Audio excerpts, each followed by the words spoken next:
Alright, hello, citizens of the Nigelverse. It is Nigel once again, and welcome back to the Labyrinth.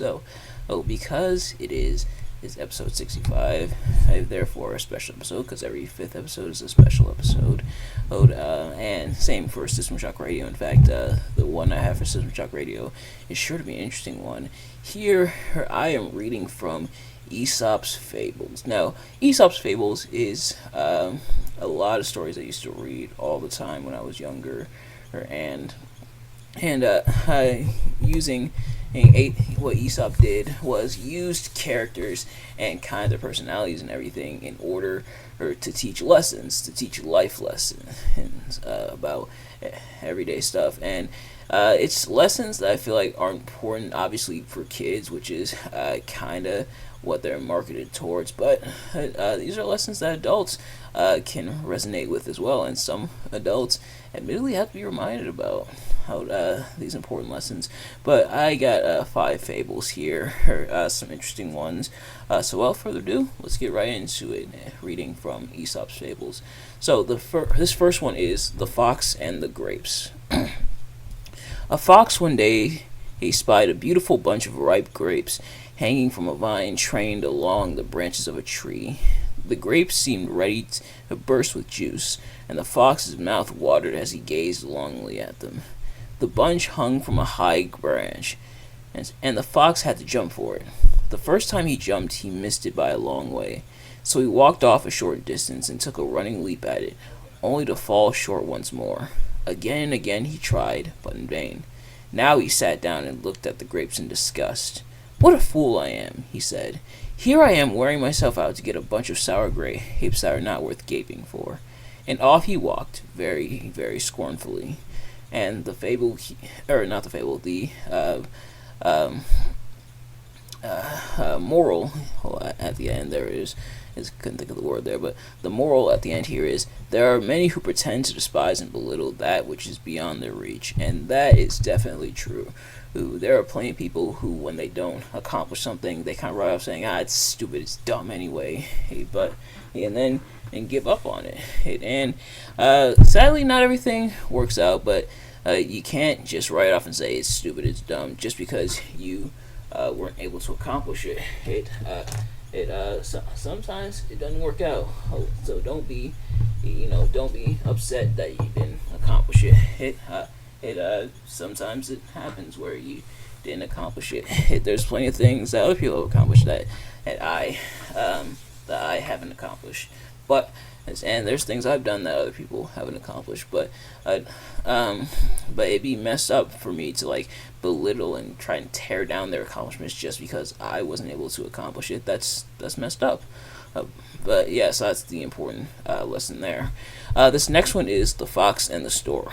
Yes, we're bullying the fox once again, but the fox one day thought of a plan to amuse himself at the expense of the stork, at whose odd appearance he was always laughing. "You must come and dine with me today," he said to the stork, smiling to himself at the trick he was going to play. The stork gladly accepted the invitation and arrived in good time and with a very good appetite. For dinner, the fox served soup, but it was set out in a very shallow dish, and all the stork could do was to wet the very tip of his bill. Not a drop of soup could he get, but the fox lapped it up easily, and, to increase the disappointment of the stork, made a great show of enjoyment. The hungry stork was much displeased at the trick, but he was calm, even-tempered fellow. He was a calm, even-tempered fellow, and saw no good in flying into a rage. Instead, not long afterward, he invited the fox to dine with him in turn. The fox arrived promptly at the time that had been set, and the stork served a fish dinner that had a very appetizing smell, but it was served in a tall jar with a very narrow neck. The stork could easily get at the food with his long bill, but all the fox could do was to lick the outside of the jar and sniff at the delicious odor. And when the fox lost his temper, the stork said calmly, and this is the moral.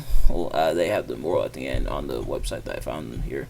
But the moral is, do not play tricks on your neighbors unless you can stand the same treatment yourself. So pretty much, a case of you can dish it out but you can't take it, and we see that a lot. Don't dish something out that you can't take. That's the golden rule. Treat others the way you want to be treated. If you don't like when someone does something to you, you shouldn't do it to someone else. And that's something that seems kind of common sense, but sadly a lot of people do that, where they're able to dish something out but can't quite take it. And it's annoying to see, because as when and you do the same to them that they did to you, who all of a sudden it's a problem, and that's hypocrisy, and I can't stand hypocrisy, and I've seen it plenty of times with plenty of people, and it's always super annoying. But yeah, so important lesson there. Then this next one is the shepherd boy and the wolf. A shepherd boy tended his master's sheep near a dark forest not far from the village. Soon he found life in the pasture very dull. All he could do to amuse himself was to talk to his dog or play on his shepherd's pipe. One day, as he sat watching the sheep and the quiet forest, and thinking what he would do should he see a wolf, he thought of a plan to amuse himself. His master had told him to call for help should a wolf attack the flock, and the villagers would drive it away. So now, though he had not seen anything that even looked like a wolf, he ran toward the village shouting at the top of his lungs, "Wolf! Wolf!" As he expected, the villagers who heard the cry dropped their work and ran in great excitement to the pasture. But when they got there, they found the boy doubled up with laughter at the trick he had played on them. A few days later, the shepherd boy again shouted, "Wolf! Wolf!" Again the villagers ran to help him, only to be laughed at again. And then one evening, as the sun was setting behind the forest and the shadows were creeping out over the pasture, a wolf really did spring up from the underbush, or a wolf really did spring from the underbush and fall upon the sheep. In terror, the boy ran toward the village, shouting, "Wolf! Wolf!" But though the villagers heard the cry, they did not run to help him as they had before. "He cannot fool us again," they said. The wolf killed a great many of the boy's sheep and then slipped away into the forest. And the moral here is, liars are not believed even when they speak the truth. Now, I'll be honest, it's okay, yeah, I get it, obviously. That's the moral, is when someone constantly lies, and then they end up telling the truth, then it's understandable that people wouldn't believe them because they've lied so many times. But at the same time, at least in this story, that's a pretty big gamble. As my light accidentally goes out. Hang on. Light goes out from time to time here. It's annoying. Alright. Yep, we're back. But yeah, that's a pretty big gamble. And essentially, now that the sheep have been eaten, and obviously he is mostly on the boy for shouting wolf, but the villagers not helping out really didn't help either. But again, it's understandable, and the moral still stands.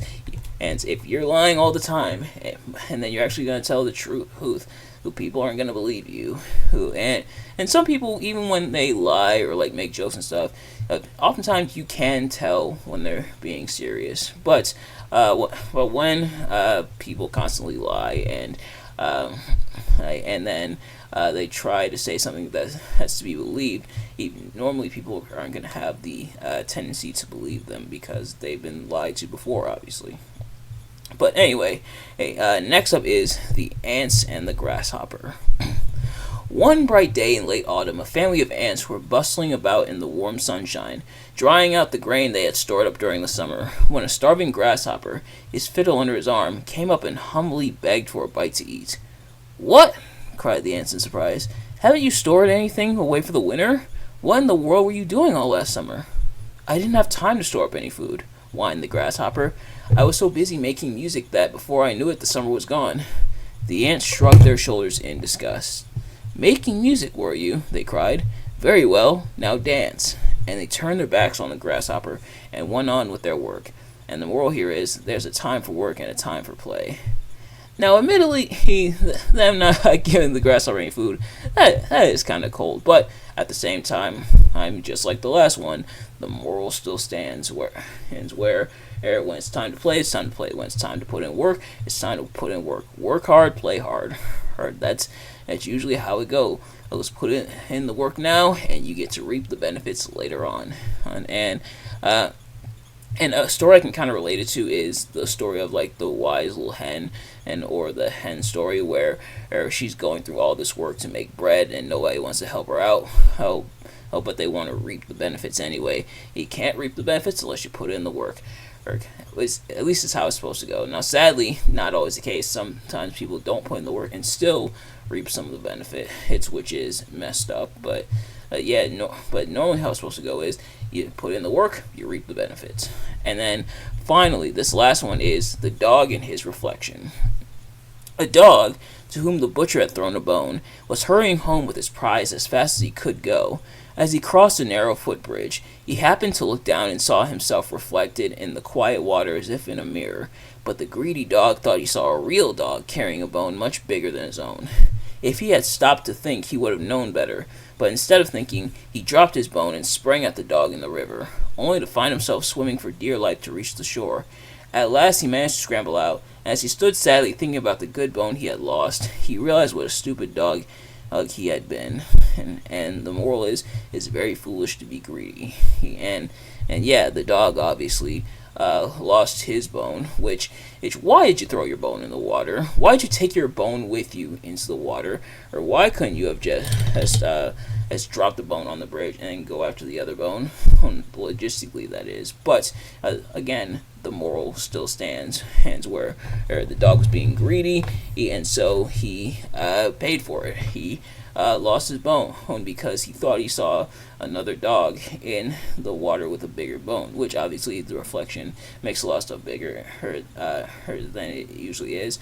And water in general tends to do that when you're looking into water. But nevertheless, that's obviously the dog messed up. Now he's got no bone, and he's sad about it. So that's the lesson. Don't be greedy, and be thankful for what you have, and don't be envious of what someone else has. But so Aesop's Fable was, again, and mostly for children, and definitely marketed as such for children, but can apply to all ages. And hopefully you learn these very important lessons, and hopefully you can share them with other people. But nevertheless, I think that's going to do it for this episode. Thank you all so much for watching. I hope you enjoyed. If you did, please do me a favor, like, comment, subscribe, share it with your friends, turn post notifications so you know every time I upload a video, so you can see as soon as it drops. Let me know in the comments below your thoughts on Aesop's Fables and my reading of them, and what's your interpretation of them, and what is your favorite Aesop Fable. But thank you all so much for watching, and I will see you guys later. Peace.